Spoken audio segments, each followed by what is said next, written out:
Pemerintah China kembali mengambil langkah balasan terhadap Amerika Serikat dalam persaingan di sektor teknologi dan keamanan nasional.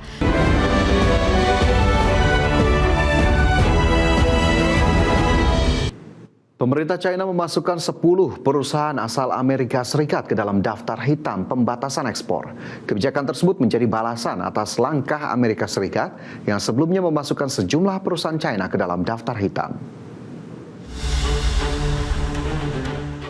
Pemerintah China kembali mengambil langkah balasan terhadap Amerika Serikat dalam persaingan di sektor teknologi dan keamanan nasional.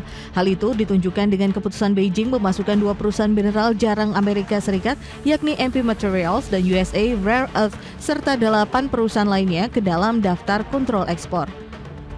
Langkah tersebut diambil sebagai respon atas keputusan Washington yang memasukkan sejumlah perusahaan China ke dalam daftar pembatasan operasional terkait hubungan dengan militer China. Kementerian Perdagangan China menyatakan perusahaan-perusahaan yang masuk daftar tersebut tidak lagi dapat menerima ekspor dual use items dari China sehingga tidak digunakan untuk kepentingan sipil maupun militer. Selain MP Materials dan USA Rare Earth, perusahaan manufaktur motor untuk aplikasi kritis Aviox juga termasuk dalam daftar tersebut. Adapun MP Materials merupakan perusahaan yang didukung Departemen Pertahanan Amerika Serikat dan mengoperasikan satu-satunya tambang rare earth aktif di Amerika Serikat.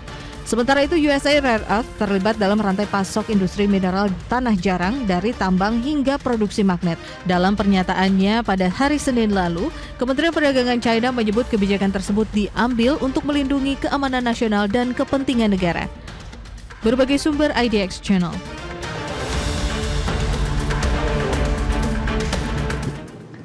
Lembaga Indeks Global MSCI mengisyaratkan potensi reklasifikasi status pasar modal Korea Selatan dari pasar negara berkembang menjadi pasar maju dalam laporan tinjauan periode Juni 2026. Meski demikian, MSCI menekankan bahwa otoritas Seoul masih harus menuntaskan sejumlah hambatan operasional utama, mulai dari likuiditas mata uang won hingga regulasi ketat transaksi short selling.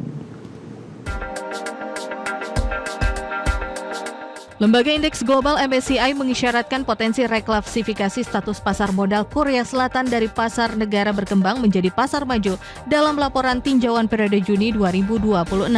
Proses konsultasi dengan para pelaku pasar global sebetulnya telah berjalan lama sejak tahun 2008 hingga tahun 2014 silam. Lembaga riset internasional tersebut menilai komitmen reformasi dari otoritas moneter Seoul menjadi motor utama di balik munculnya peluang reklasifikasi historis ini. Namun para investor internasional menyoroti bahwa masalah konvertibilitas mata uang won di luar negeri masih menjadi ganjalan yang belum sepenuhnya terselesaikan. Likuiditas domestik selama perpanjangan jam perdagangan valuta asing juga dinilai masih belum cukup kuat untuk menyamai standar pasar negara maju. MSCI menegaskan bahwa investor institusional memerlukan kepastian ketersediaan kumpulan likuiditas yang besar serta spread bid-ask yang ketat pada pasar overnight di Korea. Selain faktor mata uang, adopsi operasional akun omnibus serta mekanisme transfer aset juga dilaporkan masih sangat terbatas di lapangan.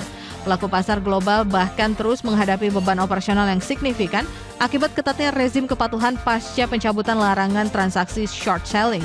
Otoritas Korea Selatan juga diwajibkan melonggarkan persyaratan pendanaan pra-penyelesaian awal yang selama ini dinilai membebani pergerakan modal investor asing. Berbagai sumber IDX Channel.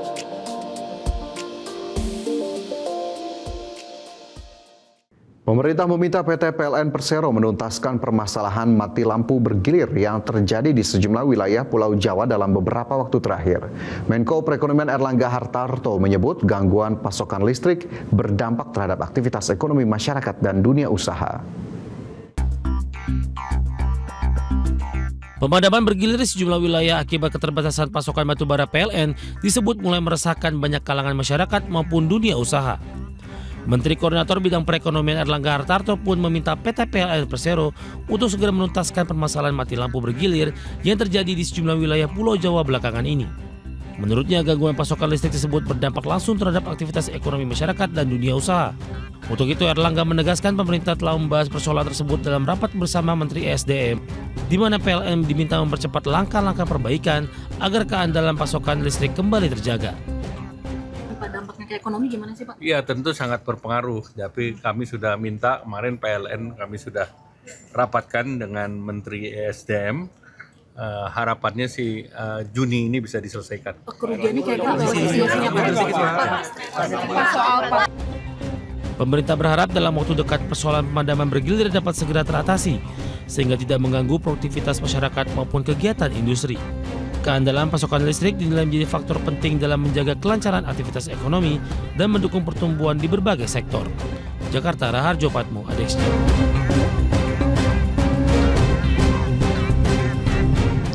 Kementerian Ketenagakerjaan mencatat sebanyak 23.470 pekerja terkena pemutusan hubungan kerja sepanjang Januari hingga Mei 2026. Jawa Barat menjadi provinsi dengan kasus PHK tertinggi yang mencapai 5.044 pekerja.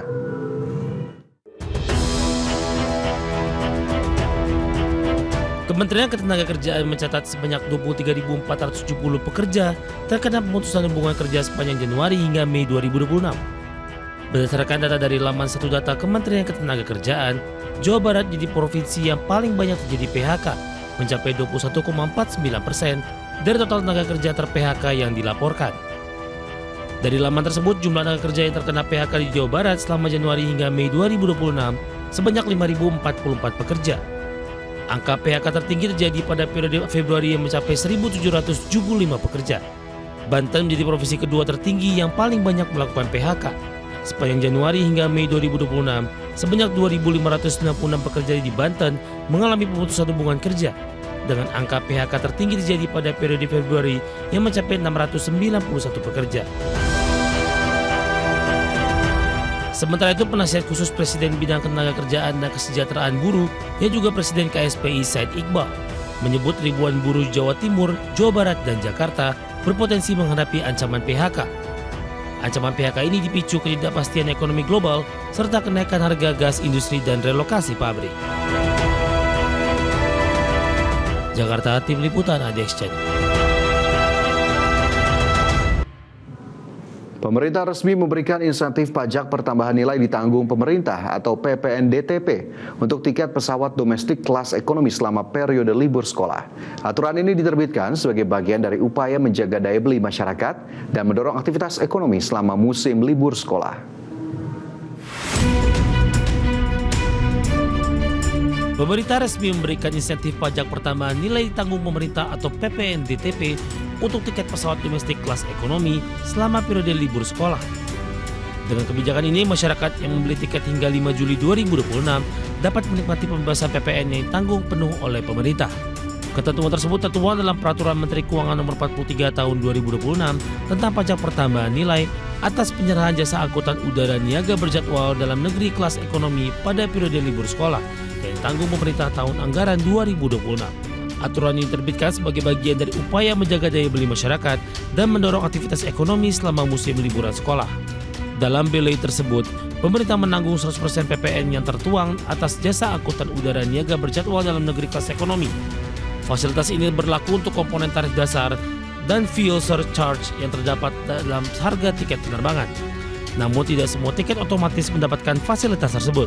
Pemerintah menetapkan dua syarat utama, yakni tiket harus dibeli sejak berlakunya PMK hingga 5 Juli 2026 dan jadwal penerbangan dilakukan pada periode 24 Juni hingga 5 Juli 2026. Jika salah satu syarat tersebut tidak terpenuhi, maka PPN tetap dikenakan sebagaimana mestinya. Jakarta, Tim Liputan ADX Channel.